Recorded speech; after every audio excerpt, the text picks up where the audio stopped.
안녕하세요. 책밤 하이라는 뜻입니다. 여러분들에게 또 한 가지의 책을 소개시켜드릴 현디입니다. 반갑습니다. 자, 오늘은 어떤 책을 가지고 왔냐면요. 여러분 혹시 그 개그맨 김영철님 아시죠? 영어도 잘하고 뭐 라디오도 하시고 그 김영철님께서 쓰신 에세이 울다가 웃었다라는 책인데요. 제가 이 책을 왜 어떻게 해서 정하게 됐냐면 혹시 공부왕 찐천재라는 홍진경님 나오는 채널 시청하시는지 모르겠지만 저는 그거 다 챙겨보거든요.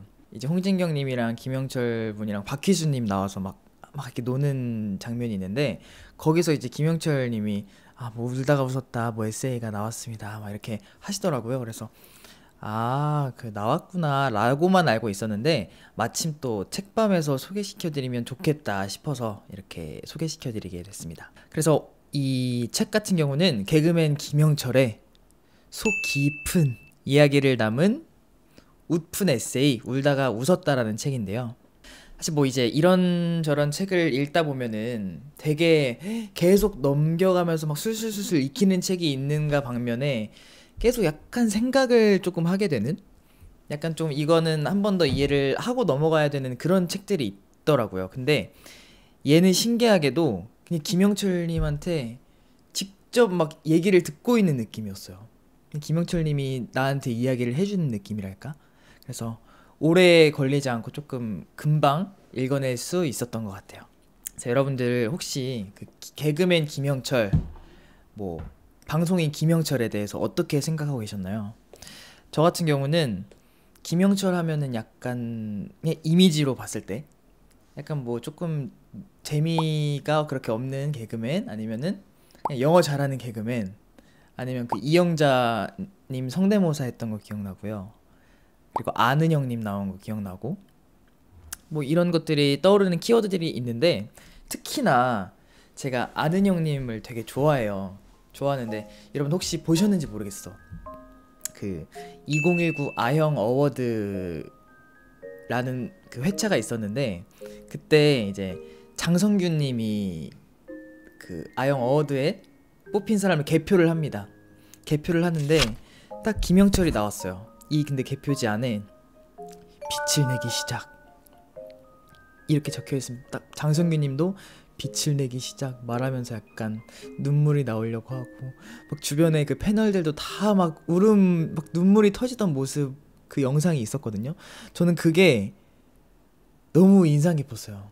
사실 그 아는 형님 패널 중에서도 다 웃긴데 그 중에 좀 덜 웃기다고 저는 생각을 했었거든요. 아마 저 같은 생각을 하신 분들도 꽤 되실 것 같아요. 또 근데 그 안에서 또 얼마나 고생하고 뭐 얼마나 힘들었고 얼마나 마음 상했고 속상하고 이런 일들이 많았겠어요. 근데 이 책을 읽으면 사실 김영철은 되게 튼튼한 사람이었구나, 되게 대단하신 분이구나, 함부로 평가할 만한 그런 사람은 아니구나 라고 느끼실 수 있을 것 같아요. 그래서 이 울다가 웃었다라는 책은 이제 김영철님의 긴 인생을 이 짧은 책 한 권으로 약간 엿볼 수 있는 느낌으로 읽으실 수가 있는데, 사실 이게 저는 읽기 전에는 약간 방송에서 보이는 이미지랑은 다르게 그 뒤에 가려진 쓸쓸한 모습이라든지 아니면은 좌절하는 모습, 아니면은 우울한 모습, 이런 모습들이 적혀 있겠구나라고 예상 정도는 했는데 그게 또 아니더라고요. 그게 또 아니었고, 김영철이 이런 사람이구나, 김영철이 이런 생각을 갖고 있구나 하면서 약간 신기했고 좀 의외였고 조금은 존경할 만한 그런 느낌을 받았던 것 같아요. 그래서 제가 조금 인상 깊었던 그런 구절들을 한 번씩 소개해 드릴까 합니다. 그래서 이 책 안에서 인생 댓글이라는 소제목이 있는데요. 이 인생 댓글 안에 한번 읽어드릴게요. 비호감, 핵노잼, 극혐. 한때 누군가는 나를 이렇게 불렀다. 코미디언으로서는 최악의 평이 아닐 수 없다. 열이면 열, 모두에게 칭찬받고 싶었던 나에게는 충격적인 일이었다. 하지만 모두가 나를 좋아하는 건 불가능한 일일 테니 무색 무취보다는 호불호가 있는 게 낫다고 생각했다. 그렇다고 나를 향한 화살 같은 댓글에 마음이 아무렇지 않은 건 아니었다. 2015년 진짜 사나이 2는 내게 전환점이 되어주었다. 화생방 훈련에서 행군까지 온 힘을 다했더니 시청자들이 조금씩 내 진심을 알아주었다. 그때 내가 나온 방송의 댓글 하나하나를 다 읽었는데 비호감 이젠 끝, 김영철 군생활 이리도 잘하네 등 넘치는 청정 댓글에 눈물을 쏟았다. 영철씨 낭중지추, 웃고 나서도 찝찝한 독설 막말 개그 안 하고 무더기 누구 라인이라 말하며 편짜서 출연 안 하고 얼굴과 입담만으로 정직한 웃음을 주던 영철씨가 비주류와 비호감이라는 화살을 받으며 무시당할 때 무척 슬펐는데 요즘 내가 영철씨의 오래된 팬이라는 게 행복하네. 아이디 로켓님이 쓴 댓글인데 2015년 5월 4일 오전 8시 3분에 캡처해 휴대전화 사진첩에 소중히 보관해 두었다가 가끔 꺼내 읽는다. 나를 진정 알아주는 팬이 있다는 생각 때문이었을까? 이 댓글을 읽는 순간 주체할 수 없이 눈물이 흘렀다. 하염없이 우는 와중에 난생 처음 보는 단어 낭중지추의 뜻이 궁금해 검색했다. 주머니 속 송곳같이 재주가 뛰어난 사람은 자연스레 두각을 나타낸다 라는 뜻을 보자마자 잦아든 눈물이 다시 쏟아졌다. 여기서 그 낭중지추라는 사자성어가 나오잖아요. 이거는 아마 김영철님에게 필요했던 아니면 좀 듣고 싶었던 그 상황에서 그 김영철님의 그런 상황에서 필요했거나 듣고 싶었던 이런 사자성어가 아닐까 싶어요. 우리가 지금 상황이 뭐 좋던 간에 좋지 않던 간에 필요한 말들, 약간 듣고 싶은 말들, 조금 내가 이런 얘기 좀 들었으면 좋겠다라는 그런 말들이 하나씩 있잖아요. 뭐 크게 영향을 주거나 뭐 크게 도움을 주는 건 아니지만 그걸 뭐 들어도 상관없고 듣지 않아도 상관없겠지만 들으면 또 괜히 마음에 굉장히 힘이 될 그런 말들. 이제 위로든 칭찬이든 깊은 생각이나 뭐 긴 시간이 드는 건 아니잖아요. 누군가를 위로하거나 누군가를 칭찬해 줄 때. 그래서 주위에 한 번씩 조금 가벼운 말로 이렇게 건네준다면 내가 누군가에게 좋은 영향도 줄 수 있고 또 상대방도 나한테 좋은 영향을 줄 수 있지 않을까 하는 생각을 해봤고요. 그래서 다음 구절 한번 읽어드릴게요. 기차가 늦으면 어떡하지? 라는 소제목인데요. 몇 년 전 어느 날이었다. 나의 DJ 스승 화정 누나와 지인들을 만나 고깃집에서 밥을 먹을 때였다. 그날 고기가 좀 탔다. 내가 저 고기 탄 거 어떡해? 라고 하자 누나가 뭘 어떡해? 안 먹으면 되지 라고 했다. 그 뒤에 약을 먹어야 하는 누나의 컵에 한 지인이 물을 한가득 따랐다. 내가 너무 많지 않아? 라고 말하자 누나가 남기면 되지 라고 했다. 누나는 나와 다른 세계에 사는 사람 같았다. 일생을 조심조심 노심초사하며 살던 나, 어쩌나를 연발하는 병을 갖고 살던 나. 그날 나는 누나에게 특훈을 받았다. 청취율이 오르지 않으면 어떡해? 오르지 않으면 오르지 않는 거지. 녹화 때 잘 풀리지 않으면 어떡해? 영철아, 못 웃기면 못 웃긴 거지. 다음 주에 웃기겠다고 싹싹 빌어. 우리 영철이 나이스하고 너만의 독특한 유머 감각을 가졌는데 무슨 걱정이야? 우문현답이었다. 수학 시간에 수학 문제를 못 풀면 못 푸는 거고 군대에서 사격을 못하면 못하는 거고 그냥 사실을 받아들이면 될 것을 왜 그렇게 걱정을 하며 살았을까? 걱정할 시간에 누군가를 한 번 더 웃길 수도 있었을 텐데.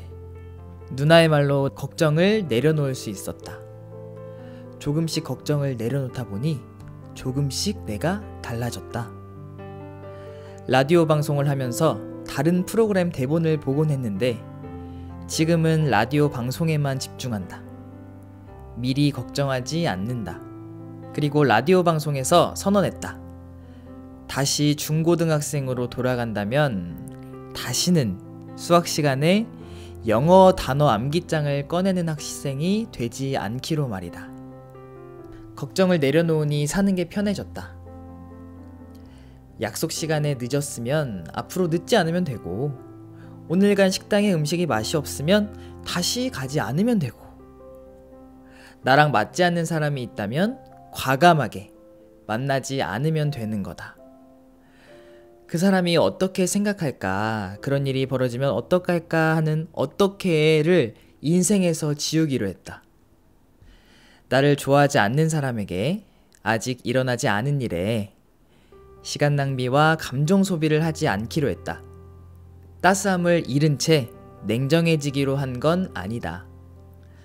불필요한 걱정을 하지 않고 오늘을 살겠다는 거다.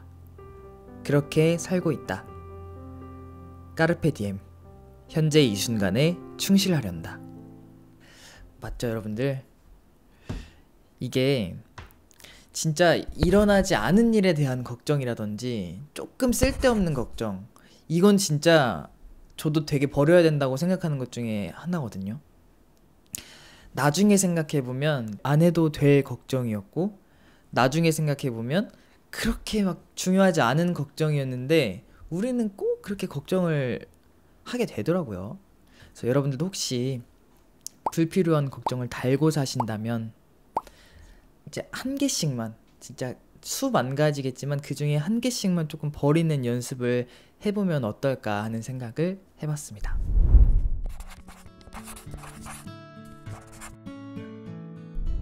다음은 10년 전 10년 후라는 소제목인데요.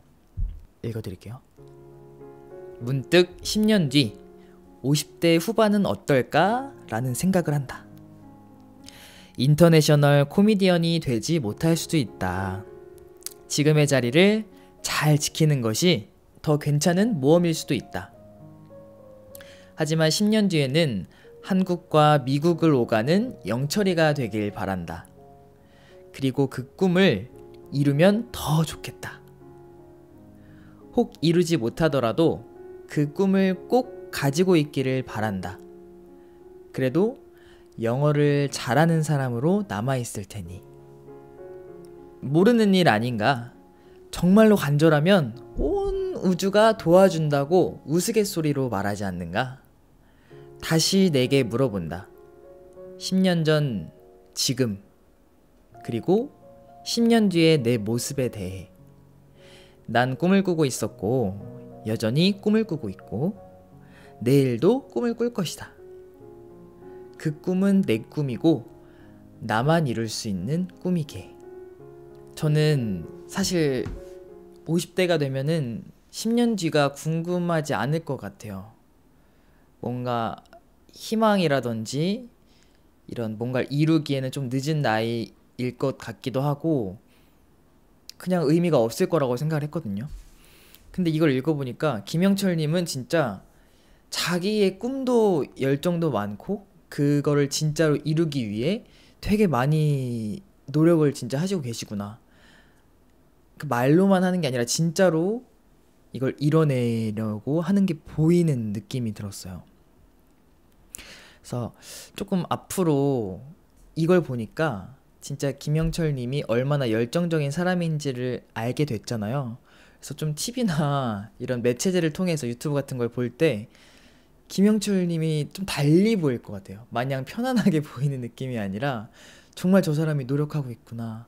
아, 저 사람 진짜 열심히 하고 있구나. 이런 생각을 한 번 더 하게 되는 그런 구절이었던 것 같습니다. 혹시 여러분들은 10년 뒤 어떤 모습일지, 내가 10년 뒤에 어떤 일을 하고 있을지, 10년 뒤에 내 모습은 어떨지, 내 생활은 어떨지 생각해 본 적이 있으신가요?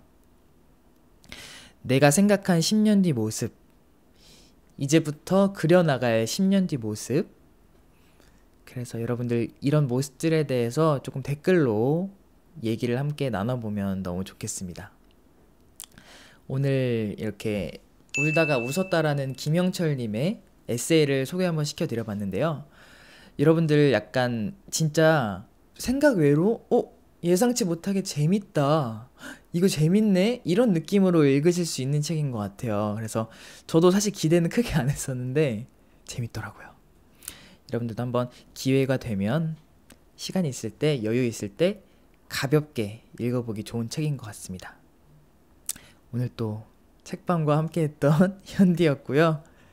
구독이랑 좋아요 한 번씩 눌러주시면 감사하겠습니다. 여러분 안녕히 주무세요.